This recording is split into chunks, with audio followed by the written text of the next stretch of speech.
Hi everyone, welcome to 10 minutes a day series. And आज हम एक और type of hybrid security cover करने वाले हैं, foreign currency convertible bond FCCB. तो हम इसमें क्या स्टडी करने वाले हैं कि फॉरेन करेंसी कन्वर्टेबल बॉन्ड क्या होता है, कैसे इशू होते हैं, एंड इसके पॉजिटिव एंड नेगेटिव समझने वाले हैं कि अगर कंपनी इसको इशू करती है तो उसका क्या रीजन हो सकता है, क्या पॉजिटिव्स हो सकते हैं, एंड साथ ही साथ क्या नेगेटिव हो सकते हैं अगर आप इसके अंदर इन्वेस्टमेंट करते हो या फिर इशूअर के लिए जो इसको इशू कर रहा है। तो सबसे पहले फॉरेन करेंसी कन्वर्टेबल बॉन्ड क्या है, क्योंकि हमें नाम से ही पता चल रहा है एक बॉन्ड जो कि एक कंपनी इशू करती है। नॉर्मली बॉन्ड्स हमें पता है कि बॉन्ड्स क्या होते हैं। साथ ही साथ इसमें क्या क्या फीचर्स आ रहे हैं, एक तो ये कन्वर्टेबल है, मींस जैसा हमने कन्वर्टेबल डिबेंचर के केस में स्टडी किया था कि कन्वर्टेबल डिबेंचर में आपके पास एक ऑप्शन रहता है। सबसे पहले आपके पास डिबेंचर रहेंगे, then you can convert it into equity shares. तो यहाँ पर भी क्या है कि एक बॉन्ड है एंड आप उसको क्या कर सकते हो, कन्वर्ट करा सकते हो बाद में इक्विटी शेयर्स में। मींस यहाँ तक तो सिमिलर रहा, बट साथ ही साथ ये क्या है कि फॉरेन करेंसी में होगा। जस्ट द डिफरेंस क्या है कि जो भी कंट्री की कंपनी इसको इशू कर रही है वो अपनी कंट्री में इशू नहीं करेगी। वो कहाँ पर इशू करने वाली है, वो किसी और फॉरेन कंट्री में इशू कर सकती है। A bond issued in a currency other than issuers domestic currency. Means अगर मैं इंडिया में बात करूं तो मैं इंडिया की करेंसी में उसको इशू नहीं करूंगा, मैं हो सकता है कि यूएस की करेंसी में इशू करूंगा। कोई भी फॉरेन करेंसी के अंदर जब आप उसको इशू करोगे तो वो क्या बन जाएगा, फॉरेन करेंसी कन्वर्टेबल बॉन्ड। तो हमें दो तीन चीजें यहाँ पर याद रखनी है कि एक तो ये बॉन्ड है, डेट का ही एक टाइप है। साथ ही साथ आपको फीचर क्या मिल रहा है कि आप इसको कन्वर्ट करा पाओगे बाद में इक्विटी शेयर्स में। इस वजह से ये क्या हो जाएगा, एक हाइब्रिड सिक्योरिटी हो गया। देन डिफरेंस जस्ट ये है कि आप अपनी कंट्री की करेंसी में इशू ना करके इसको क्या कर रहे हो, फॉरेन करेंसी में इशू कर रहे हो। नेक्स्ट, अब यहाँ पर भी क्या होगा, एक रेगुलर कूपन रेट होगा जो हमने डिबेंचर्स के में स्टडी किया था, क्योंकि है तो एक बॉन्ड ही। यहाँ पर भी आपके पास हो सकता है 9%, 10%, 8%, कोई भी एक इंटरेस्ट होगा। साथ ही साथ क्या होगा, प्रिंसिपल पेमेंट होगी। They also get the option to convert. यहाँ पर भी क्या है, जो फीचर मैंने आपको बताया कि इक्विटी शेयर्स के अंदर आप इसको बाद में कन्वर्ट करा सकते हो, ये आपके पास ऑप्शन रहता है। द कन्वर्जन रेट आपके पास पहले से मेंशन्ड होगा, स्पेसिफाइड होगा टर्म्स ऑफ इशू के अंदर कि क्या कन्वर्जन रेट रहने वाला है। नेक्स्ट, ये यूजुअली इसके अंदर जो इन्वेस्टर्स होते हैं वो कौन होते हैं, hedge funds and foreign investors इसके अंदर इन्वेस्टमेंट करते हैं।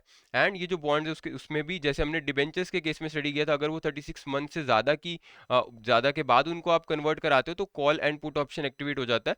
तो यहाँ पर भी इन बॉन्ड्स के अंदर भी सिमिलर चीज़ रहती है। अगर इसके पॉजिटिव्स की बात करें तो जो फॉरेन करेंसी कन्वर्टेबल बॉन्ड्स हैं वो जनरली कितने टाइम पीरियड के लिए होते हैं, 5 ईयर्स के लिए। एंड ये जो करेंसीज है, अगर हम बात करें कि इंडिया अगर किसी अदर करेंसी में इशू करना चाहेगी बॉन्ड्स को, तो वो कौन सी ऐसी करेंसी देखेगी, ऑब्वियसली जो कि क्या होगी, स्टेबल होगी। तो एफसीसीबीज जो है वो जनरली इशू किए जाते हैं उन करेंसीज के अंदर जो स्टेबल है एंड जहां पर क्या इंटरेस्ट रेट लोअर है, क्योंकि एज पर कंपनीज पर्सपेक्टिव वो हमेशा क्या चाहेगी कि उसको लोअर इंटरेस्ट देना पड़े, ताकि ऑब्वियसली उसको कम पैसे देने पड़ेंगे बाहर। तो अगर किसी बॉन्ड का इंटरेस्ट रेट क्या होगा, 10% ना होकर वो सिर्फ 5% है, तो कंपनी को 5% देना पड़ेगा interest. and the coupon payments on such bonds are lower than the straight coupon bearing plain vanilla bond। ये जो straight coupon bearing plane vanilla bond है वो आपका एक नॉर्मल टाइप ऑफ बॉन्ड है, जहां पर आपका एक इंटरेस्ट रेट होता है जो नॉर्मल कंट्री के अंदर इशू किया जाता है। तो यहाँ पर यही बोला गया कि इसका पॉजिटिव क्या है कि यहाँ पर इंटरेस्ट रेट लोअर होता है, क्योंकि यहाँ पर आपको एक कन्वर्जन का ऑप्शन भी मिल रहा है। नॉर्मल बॉन्ड के अंदर आपको कन्वर्ट कराने का ऑप्शन नहीं मिलता, तो आपका इंटरेस्ट रेट क्या होता है, ज़्यादा होता है। बट एफसीसीबीज, क्योंकि एक तो ये फॉरेन करेंसी के अंदर है, नेक्स्ट क्या है कि आपको कन्वर्जन ऑप्शन मिलता है, आप इसको इक्विटी शेयर्स के अंदर कन्वर्ट करा सकते हो, जो इसको एक हाइब्रिड सिक्योरिटी बनाता है। इसलिए यहाँ पर क्या होता है कि आपका लोअर इंटरेस्ट रेट प्रोवाइड किया जाता है, इसलिए लोग फिर भी इसके थ्रू अट्रैक्ट हो जाते हैं। नेक्स्ट, अगर इसके चैलेंजेस की बात करें, क्या नेगेटिव्स होने वाले हैं कंपनी के परस्पेक्टिव से, या फिर जो भी इसको जिसके अंदर इन्वेस्टमेंट कर रहे हैं, these bonds carry the risk of moves in exchange rate. अब क्योंकि अगर आपको एक एफसीसीबी के अंदर इन्वेस्ट करना है, तो आपकी अगर कोई फॉर एग्जांपल एक कंपनी है, उसने किस में इशू किया होगा, फॉरेन करेंसी के अंदर। तो अगर आप इन्वेस्टमेंट कर भी देते हो तो वो आपकी करेंसी के अंदर तो आपने इन्वेस्टमेंट करनी नहीं पड़ेगी, आप इंडियन रुपीस के अंदर नहीं कर पाओगे। आपको फॉर एग्जांपल अगर यूएस का वो यूएस करेंसी के अंदर इशू किया गया है, तो आपको यूएस की करेंसी में करना पड़ेगा। तो यहाँ से क्या होगा, अगर यूएस की करेंसी या इंडिया की करेंसी फ्लक्चुएट करती है तो वो लॉस आपको बियर करना पड़ेगा। मींस जो भी एक्सचेंज रेट के अंदर डिफरेंसेस आएंगे, आपने जिस टाइम पे इन्वेस्टमेंट की है एंड उसके बाद जो इंटरेस्ट रेट है, चाहे आपको जो फ्यूचर में पेमेंट मिलने वाली है बैक, उसमें अगर वो फ्लक्चुएशन आते हैं तो आपको वो बियर करनी पड़ेगी। As the principal and the interest must be paid in foreign currency, क्योंकि आप जो इंटरेस्ट हो चाहे आपका प्रिंसिपल हो वो आपको किस में देना मिलने वाला है, फॉरेन करेंसी के अंदर। तो एडवर्स मूवमेंट हो सकती है एक्सचेंज रेट के अंदर, जिसकी वजह से आपके जो आउटफ्लोज हैं वो डिफरेंट हो सकते हैं। आपको प्रॉफिट भी हो सकता है, लॉस भी हो सकता है, दोनों सिचुएशंस आपके साथ हो सकती हैं। इन एडिशन जो इशूइंग बॉन्ड्स हैं फॉरेन करेंसी में, expose to issuer to any political. अब फॉर एग्जांपल यूएस के अंदर वो बॉन्ड्स इशू किए गए हैं एंड अगर आप इन्वेस्टमेंट करते हो, आप उन बॉन्ड्स को परचेज करते हो, तो क्या होगा कि अगर उस कंट्री के अंदर जो भी पॉलिटिकल, इकोनॉमिक, लीगल इश्यूज आ रहे हैं, रिस्क आ रहे हैं, उससे हो सकता है कि उस बॉन्ड्स के ऊपर भी इफेक्ट पड़े, इंटरेस्ट रेट के ऊपर इफेक्ट पड़े, तो वो भी आपको बियर करना पड़ेगा। Also if the bond holders do not convert there bonds, अगर आप उसको कन्वर्ट नहीं कराते हो इक्विटी के अंदर, तो क्या होगा, इशूअर जो भी उसको इशू कर रहा है, जो कंपनी इशू कर रही है, उसको पूरी पेमेंट करनी पड़ेगी मैच्योरिटी पे। अगर वो इक्विटी में कन्वर्ट हो जाएंगे फिर तो आपकी ओनरशिप आ जाएगी। उनको तभी कंपनी देगी पैसा जब उसके पास बहुत प्रॉफिटेबल होगा, या फिर अगर वो उसके ऊपर विश हो जाएगी कि उसको देना है या नहीं देना है। बट क्योंकि डेट है वो एक क्रेडिट का फॉर्म है, तो उसमें आपको कंपलसरी पेमेंट देनी होती है। तो यहाँ पर क्या होगा कि जो भी इसको इशू कर रहा है उसको कंपलसरी प्रिंसिपल रिपेमेंट करनी पड़ेगी, मैच्योरिटी जो भी उसकी मैच्योरिटी है। Holders of foreign currency convertible bonds are expose to.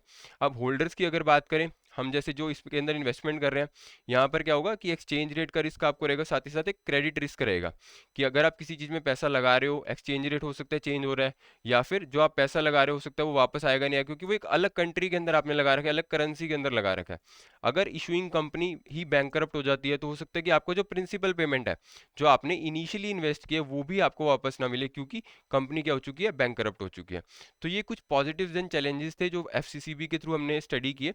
हमें क्या याद रखना है कि एफसीसीबी एक नॉर्मल बॉन्ड कन्वर्ट नहीं हो सकता, बट यहाँ पर आपको दो चीज़ें बेनिफिट्स मिलते हैं। एक तो ये कन्वर्ट हो पाएगा इक्विटी में, साथ ही साथ ये किस में होगा, जो आपको याद रखना है, फॉरेन करेंसी के अंदर ये इशू किया जाएगा। मींस आपकी जो डोमेस्टिक करेंसी है उसके अंदर ये कभी भी इशू नहीं किया जाएगा।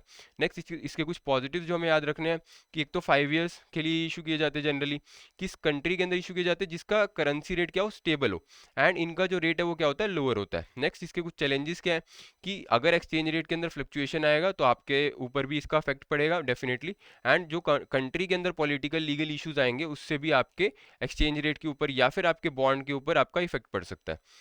नेक्स्ट कंसेप्ट चेक का question, what is a foreign currency convertible bond? क्या ये एक ऐसा बॉन्ड है जो इशू किया जाता है bye foreign company? Foreign company क्या इसको इशू करती है, वो भी डोमेस्टिक करेंसी में? क्या ये ऐसा बॉन्ड है जो डोमेस्टिक कंपनी इशू करती है बट किसमें, फॉरेन करेंसी में? या फिर एक फॉरेन कंपनी इशू करती है फॉरेन करेंसी में और इधर डोमेस्टिक कंपनी इशू करती है डोमेस्टिक करेंसी में? तो अच्छे से पढ़ के इसको समझो कि फॉरेन करेंसी कन्वर्टेबल बॉन्ड क्या होता है, and then you can comment down the answer. So thank you so much for watching this video.